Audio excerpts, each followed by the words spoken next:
Viens avec nous l'adorer, lui le Seigneur. Il veut toucher toutes les fibres de ton cœur. Laisse-le pénétrer, chasser en toi la douleur. Jésus est venu te donner le vrai bonheur. Bonjour, bonjour, bonjour à tous. Je vous salue chaleureusement au nom du Seigneur Jésus-Christ dans ce long week-end où nous avons eu un jour férié, donc le pont, et nous profitons de ce long week-end. Et je prie vraiment que Dieu bénisse tous ceux qui se connecteront, visionneront cette vidéo. Parce que Dieu, effectivement, nous aime tellement et sa seule volonté, son seul désir, c'est de nous faire du bien et de nous offrir, de nous emmener à la vie éternelle. C'est là le projet de Dieu pour nous.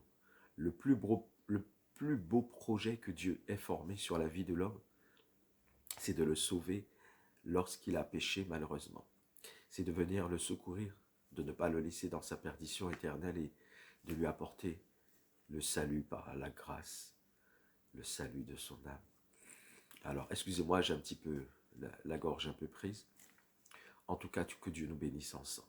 Que Dieu nous bénisse ensemble. Voilà, nous allons parler d'un sujet important. Toute la parole de Dieu est importante. Depuis que nous ouvrons cette parole de la première page de la Genèse à la dernière de l'Apocalypse, tout est important, car c'est Dieu qui a voulu que soit mis par écrit ces 66 livres qui constituent donc le canon biblique pour que nous ayons à notre disposition la parole inspirée de Dieu. Alors, je vais vous parler de ce sujet. Marie, aimez vos femmes comme Christ a aimé l'Église. Marie, aimez vos femmes comme Christ a aimé l'Église. Cela me concerne aussi naturellement, puisque moi aussi je suis un mari, je suis un père de famille, un père d'enfants et un époux. Donc je suis aussi concerné que vous les hommes, lorsque Dieu nous dit Marie, aimez vos femmes comme Christ a aimé l'Église. Et pour cela, je lis dans la parole de Dieu, dans l'épître aux Éphésiens et au chapitre 5, au chapitre 25, pardon, je lis Marie, effectivement. Marie, aimez vos femmes comme Christ a aimé l'Église et s'est livré lui-même pour elle. Il s'est livré lui-même pour elle. Alors, si vous regardez bien, dans ce qui est dit ici, on lira d'autres passages, on va compléter en fait ces passages. Mais si vous regardez bien ce qui est dit ici,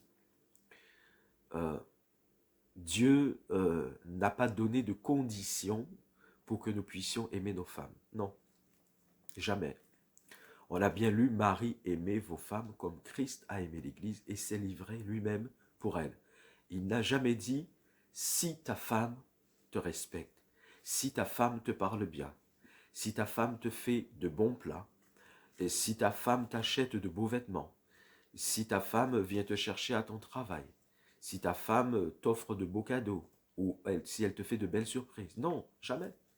Il n'y a aucune condition. Et c'est là donc qu'il nous faut faire attention.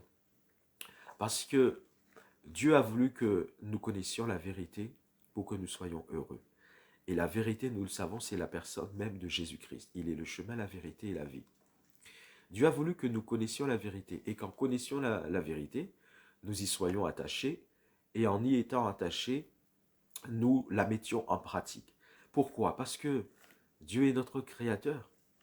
Et si vous prenez le cas, l'exemple des ingénieurs, lorsqu'ils construisent des choses dans ce monde, par exemple un appareil ménager, eh bien, ils nous fournissent avec le mode d'emploi.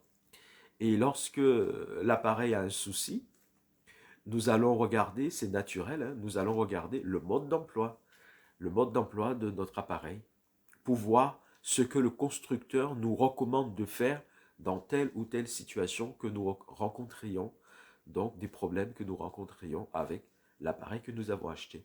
Nous faisons confiance au mode d'emploi parce qu'il vient directement du constructeur, de celui qui a inventé l'appareil, de celui qui l'a imaginé et de celui qui l'a construit et qui l'a mis en vente. Donc nous faisons confiance et nous allons puiser dans ce mode d'emploi ce que le constructeur nous recommande comme conseil et nous les mettons en pratique pour voir si nous arrivons donc à dépanner notre appareil. Et c'est la même chose vis-à-vis de nous en tant que créature de Dieu. Et c'est vrai que on se pose la question, mais pourquoi lorsqu'il s'agit de Dieu, pourquoi lorsqu'il s'agit de Dieu, on est toujours prêt à remettre en question ce que Dieu nous dit? Or, Dieu est notre créateur, nous sommes ses créatures, et dans son amour et sa grâce à ceux qui reçoivent Jésus-Christ comme sauveur et seigneur de leur vie, nous devenons enfants de Dieu. Mais c'est Dieu, effectivement, qui nous donne le mode d'emploi en ce qui nous concerne. En ce qui nous concerne, nous, les personnes que nous sommes, ces créatures, ces enfants, et tout ce qui concerne notre vie sur cette terre. C'est Dieu qui nous donne le mode d'emploi. Et le mode d'emploi, c'est sa parole. C'est la Bible. Alors pourquoi, lorsqu'il s'agit des appareils ménagers, une voiture ou autre, nous suivons le mode d'emploi du constructeur, et lorsqu'il s'agit de Dieu, nous ne voulons pas suivre son mode d'emploi? Le mode d'emploi que Dieu nous a donné pour tout ce que nous voulons connaître, c'est sa parole. C'est la Bible, c'est la parole de Dieu. C'est celle qui est là pour nous éclairer, pour éclairer notre sentier, pour être une lumière sur notre chemin. Dans le psaume 119, cela est dit. Alors, mes chers frères en Christ, et même si vous êtes un homme qui ne connaissait pas encore Dieu, mais Dieu a voulu que vous regardiez cette vidéo et vous entendez ces choses-là. Oui, aimer sa femme, c'est sans condition. C'est sans condition. On ne peut pas et on ne doit pas, nous les hommes, nous les maris, aimer nos femmes en fonction des conditions. Non, parce que Jésus-Christ ne nous a donné aucune condition pour aimer nos femmes. Il a dit simplement, Marie, aimez vos femmes. Vous voyez bien que c'est un subjonctif qui introduit donc un ordre, une directive de la part de Dieu. Et il n'y a aucune condition. Il ne dit pas, c'est si votre femme fait comme ci ou comme ça, vous l'aimerez. Il dit, Marie, aimez vos femmes. Aimez vos femmes. Et donc, la référence qu'il nous donne pour que nous sachions comment aimer nos femmes, eh bien, c'est lui-même. Lui-même notre Créateur. Nous savons, Jésus, c'est la parole créatrice de Dieu, c'est la parole de Dieu, et c'est la parole par laquelle Dieu fait toutes choses, et a fait toutes choses, et en laquelle toute chose subsiste et demeure. Donc, il nous donne une référence pour que nous sachions aimer nos femmes. Et cette référence, c'est lui-même. Il nous dit comme Christ a aimé l'Église et s'est livré lui-même pour elle. Alors, un mari qui veut savoir comment aimer sa femme, ce n'est pas, mon cher frère ou vous, hommes qui ne connaissez pas encore le Seigneur Jésus-Christ, vous ne devez pas aimer vos femmes selon vos propres critères. Vous ne devez pas aimer vos femmes en fonction de ce que vous avez décidé. Non, non, non, non. Ce n'est pas en fonction de ce que vous avez décidé que vous allez aimer vos femmes. Ce n'est pas en fonction de vos critères personnels que vous devez aimer vos femmes. Vous devez aimer vos femmes, nous devons aimer nos femmes comme Christ a aimé l'Église et s'est livré lui-même pour elle. Et je vais continuer finalement la lecture, puisque je m'étais arrêté j'ai juste cité le verset 25 du chapitre 5 d'Éphésiens, mais je vais continuer la lecture pour voir ce que Jésus a fait pour son Église. Parce qu'il nous a dit, c'est comme lui, il a aimé l'Église et s'est livré pour elle. Excusez-moi. Comme lui a aimé l'Église et s'est livré pour elle. Il dit, concernant l'Église, c'est Jésus qui parle de ce qu'il a fait pour l'Église, afin de la sanctifier par la parole, après l'avoir purifiée par le baptême d'eau, afin de faire paraître devant lui cette Église glorieuse, sans tache, ni ride, ni rien de semblable, mais sainte et irrépréhensible. Alors, une première chose que Jésus a faite pour son Église, c'est qu'il a donné à son Église sa parole. Et j'aimerais vous questionner et vous interroger, vous les hommes. Dites-moi, l'Église c'est au féminin naturellement, c'est l'épouse de Christ, c'est le corps de Christ. L'Église, c'est l'épouse de Jésus-Christ. Mais dites-moi, vous les hommes, vous faites partie de l'Église ou vous êtes en dehors de l'Église? Il me semble bien que nous les hommes, nous sommes aussi l'Église de Jésus-Christ, parce que l'Église de Jésus-Christ, même si c'est au féminin, ça ne concerne pas que les femmes. L'Église, c'est toute personne qui a reçu le Sauveur et Seigneur Jésus-Christ dans sa vie, se conformant à la volonté de Jésus-Christ, s'efforçant par la grâce de Dieu à rester dans les voies de Jésus, cette personne est devenue un membre de l'Église de Jésus-Christ, quel que soit le pays où elle habite, quel que soit là où elle se trouve sur la face de cette terre, du moment où cette personne a reçu Jésus-Christ dans sa vie, qu'elle a confessé ses péchés, elle a regretté ses péchés, elle a demandé pardon au Seigneur Jésus pour ses péchés, elle a demandé au Seigneur Jésus de devenir le Sauveur et le Seigneur de sa vie, et qu'elle cherche à conformer au fur et à mesure de sa marche chrétienne sa vie à la volonté de Dieu, cette personne forme l'Église de Jésus. Elle est l'Église. Donc, c'est toutes les personnes qui sont dans ce processus, et donc ça concerne aussi tous les hommes. Tous les hommes, n'est-ce pas? Donc nous aussi les hommes, nous sommes l'Église, l'épouse du Seigneur Jésus-Christ. Donc, si nous chercherions à imposer nos propres conditions, donc ça veut dire que nous-mêmes, hommes, nous ne serions pas soumis donc à Jésus-Christ, parce que nous sommes aussi son épouse, nous sommes son Église. Si nous voulons mettre nos propres conditions, nous ne sommes pas nous-mêmes les hommes, nous ne sommes pas maîtres, nous ne sommes pas soumis, pardon, à notre maître qui est Jésus-Christ. Donc, il n'y a pas de conditions pour aimer nos femmes. Nous ne devons pas choisir nos propres conditions pour aimer nos femmes. Donc, Jésus a donné premièrement à son épouse sa parole. Sa parole. Ensuite, il lui a donné une alliance, l'alliance, la nouvelle alliance par son sang, par son sacrifice à la croix, et il demande à son épouse de s'engager avec lui. C'est quelque chose qui précède déjà les noces de l'agneau qui vont se faire dans le royaume de Dieu. Pour l'instant, comme nous sommes encore sur la terre, Dieu nous demande un engagement. Et cet engagement, c'est le baptême d'eau, le baptême par immersion, ce baptême par lequel nous nous identifions à Jésus dans sa mort et dans sa résurrection. Donc, il la sanctifie, Jésus sanctifie son Église par sa parole et il lui donne donc le baptême d'eau afin que son Église puisse s'engager avec lui dans cette promesse de mariage, car nous sommes en fait pour l'instant comme des fiancés du roi de gloire. Nous sommes dans un processus où nous sommes dans un état où nous avons fait une promesse. Jésus nous a fait une promesse de mariage et nous nous sommes engagés dans cette promesse de mariage jusqu'à ce qu'il revienne nous chercher et nous emmènera donc aux noces de l'agneau, là où le mariage sera célébré. Alors, afin de la sanctifier par la parole, après l'avoir purifiée par le baptême d'eau, afin de faire paraître devant lui cette Église glorieuse, sans tache, ni ride, ni rien de semblable, mais sainte et irrépréhensible. Vous voyez les projets de Jésus pour son Église? Les projets de Jésus sont des projets glorieux. Il veut emmener son épouse à la gloire, à la gloire. Il veut emmener son épouse donc à la gloire. Il veut qu'elle soit sainte, sans rien d'irrépréhensible, qu'elle soit pure et sainte. Est-ce que nous, les maris, c'est ce que nous recherchons pour nos femmes? Chaque mari doit se poser la question aujourd'hui. De quelle manière est-ce que j'aime ma femme? Est-ce que j'aime ma femme selon mes conditions? Ou est-ce que j'aime ma femme selon ce que Dieu me dit, c'est-à-dire comme lui, il aime son Église, et il a été jusqu'à se livrer pour son Église? Est-ce que j'aime ma femme de cette manière? Est-ce que je donne à ma femme la parole de Dieu comme Dieu me donne sa parole, parce que moi aussi je suis l'épouse de Jésus et Jésus me donne sa parole? Est-ce que moi, vis-à-vis de mon épouse, quand je discute avec ma femme, je prends le soin de dire à ma femme ce qui est conforme à la parole de Dieu, ou est-ce que je dis à mon épouse les choses que j'ai envie de lui dire selon moi? Parce qu'il y a des maris qui disent plein de choses à leur femme et ça n'a rien à voir avec la parole de Dieu. Ils disent à leur épouse ce qu'ils ont envie, qui viennent d'eux-mêmes, leurs désirs, leurs motivations, leurs projets personnels, mais ça ne correspond en rien à la parole de Dieu. C'est la parole de Dieu que vous devez donner à vos femmes, cher époux, cher mari.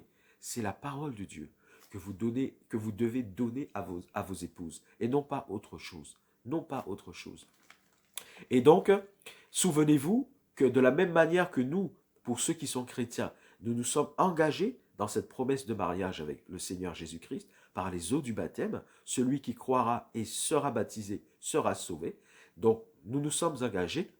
Souvenez-vous, vous les maris, nous les maris, que nous nous sommes engagés, n'est-ce pas?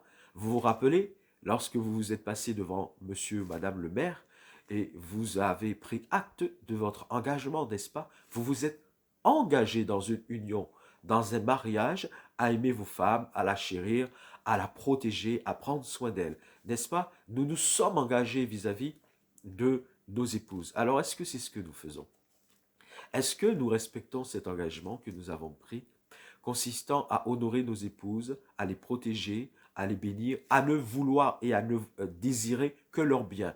Vous voyez les projets que Jésus a pour son Église? Ce sont des projets de gloire que Jésus a pour son Église. Il dit, afin de faire paraître cette Église glorieuse, sans tache, ni ride, ni rien de semblable, mais sainte et irrépréhensible. Est-ce que c'est là les projets, vous Marie et moi Marie, est-ce que c'est là les projets que nous avons pour nos épouses? Est-ce que nos projets pour nos épouses sont des projets glorieux ou est-ce que nos projets consistent à les rabaisser, à les humilier, à leur dire des choses mauvaises, des choses méchantes, à ne pas nous inquiéter de savoir est-ce qu'elles sont bien, est-ce que nous prenons soin correctement d'elles? Est-ce que c'est ça que nous faisons? Cher Marie, je vous interpelle, car je suis aussi un mari. À travers tout ce que je vous dis, je ne me place pas au-dessus de vous. Dieu me parle aussi dans sa parole à travers tout ça.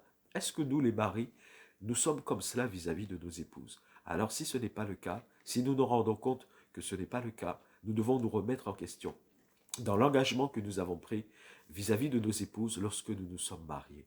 Et je vous le dis, ce n'est pas parce que votre femme vous parle mal, ce n'est pas parce qu'elle ne vous obéit pas, ce n'est pas parce qu'elle ne fait pas le bon plat que vous aimez que vous ne devez pas l'aimer. Vous devez l'aimer sans condition. Sans condition. Marie, écoutez-moi, vous devez aimer vos épouses sans condition. Ce n'est pas en fonction... Pardon. Pardon. Ce n'est pas en fonction de ce qu'elle fait que vous devez les aimer. Ce n'est pas en fonction de ce qu'elles font que nous devons les aimer. Nous devons les aimer sans condition, comme Christ a aimé l'Église et s'est livré lui-même pour elle, pour la sanctifier, pour faire paraître devant lui une Église glorieuse, sans tache, ni ride, ni rien de semblable, ni rien d'irrépréhensible. Et je continue la lecture, donc, là maintenant, je suis au verset 28 d'Éphésiens chapitre 5. C'est ainsi, vous souvenez-vous de ce que l'homme a dit dans le jardin d'Éden? Est-ce que vous vous souvenez de ce que l'homme a dit dans le jardin d'Éden? Lorsque Dieu lui a emmené vers lui Ève, il a dit ceci, je le lis pour vous, Genèse chapitre 2, le verset 23. Il dit, l'homme dit, voici cette fois-ci celle qui est os de mes os et chair de ma chair. Voici cette fois-ci, parce qu'il n'avait trouvé au niveau des animaux aucun vis-à-vis, personne qui lui correspondait. Mais quand Dieu emmène Ève vers lui, après avoir, c'est Dieu qui même a fait une opération chirurgicale, qu'il a anesthésié, ce fut la première anesthésie dans le jardin d'Éden.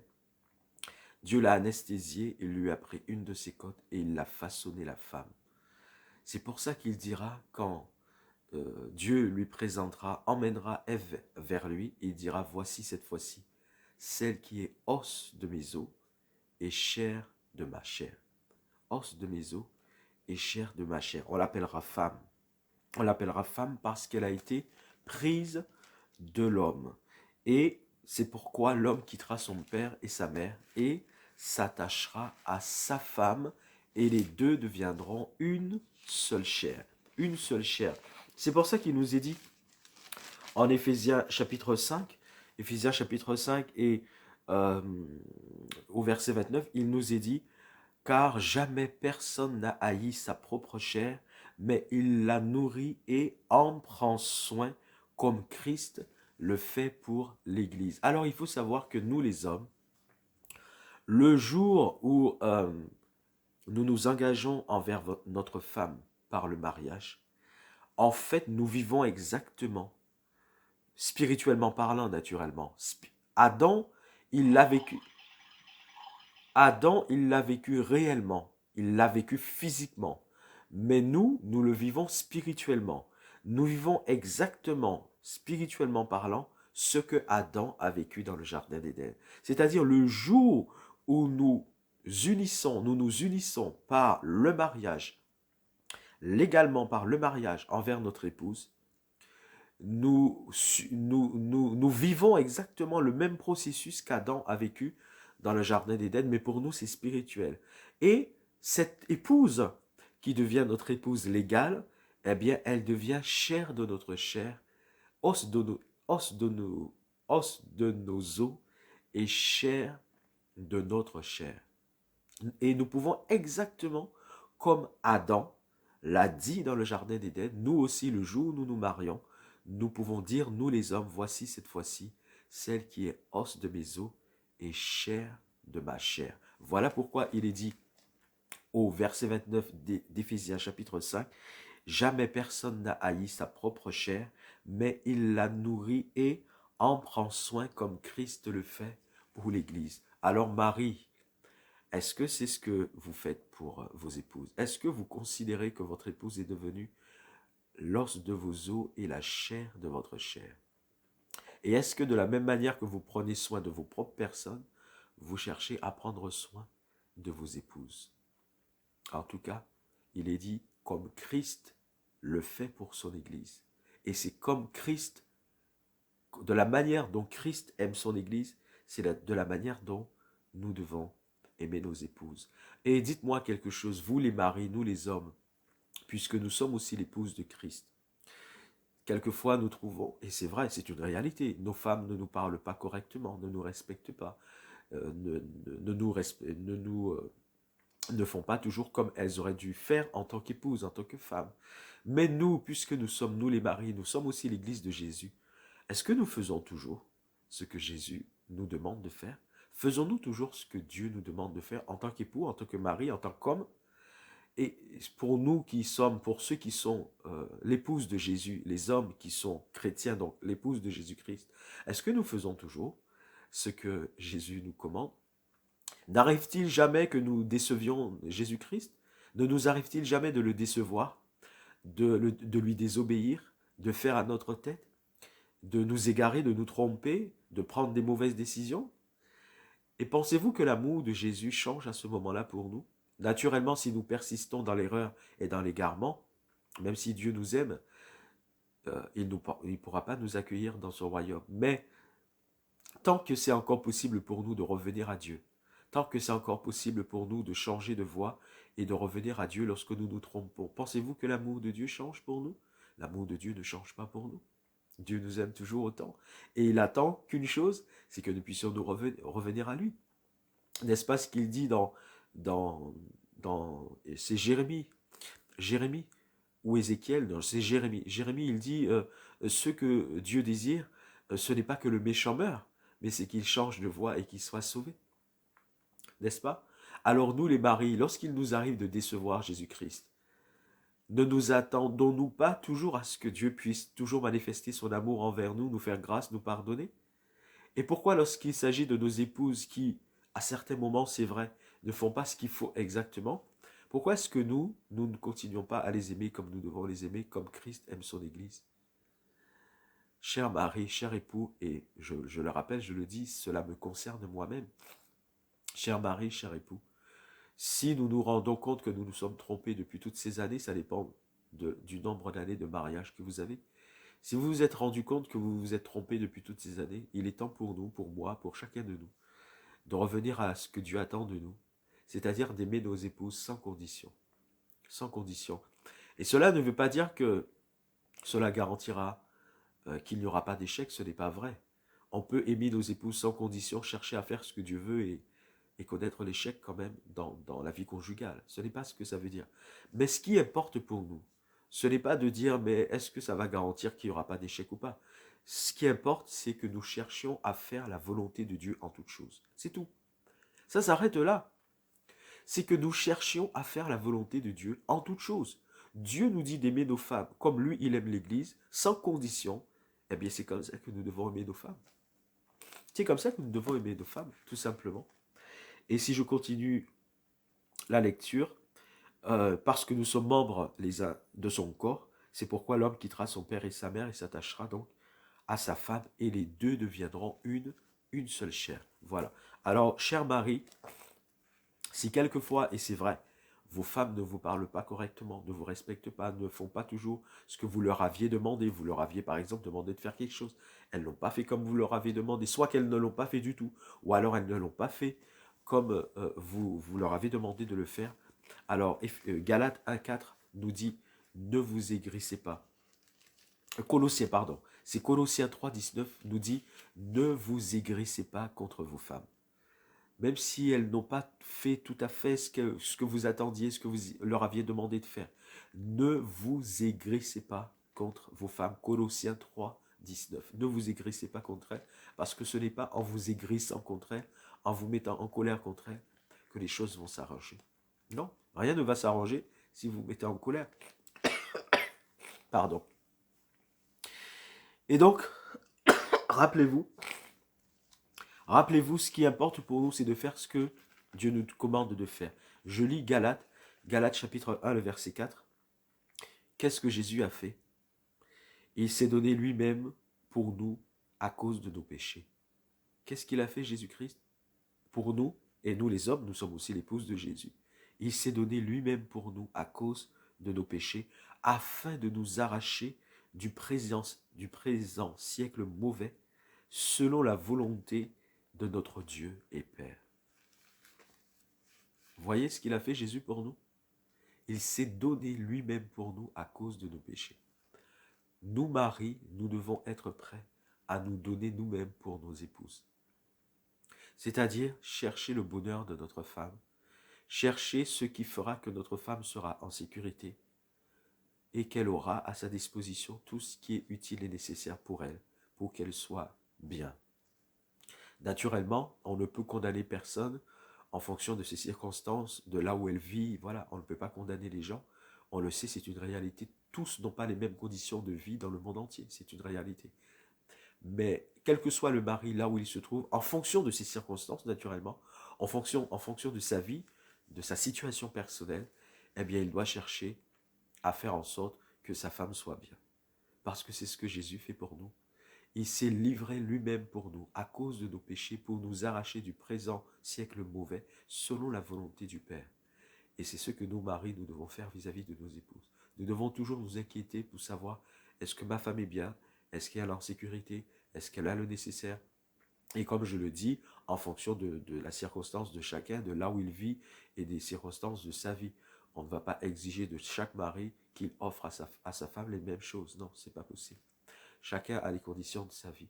Mais quelles que soient les conditions de notre vie, le mari, aussi pauvre ou aussi riche soit-il, il doit chercher le bonheur de son épouse. Est-ce que ma femme est bien? Est-ce que ma manière de faire avec elle, elle est bien? Parce que c'est ce que Jésus fait pour nous. C'est ce que Jésus fait pour nous.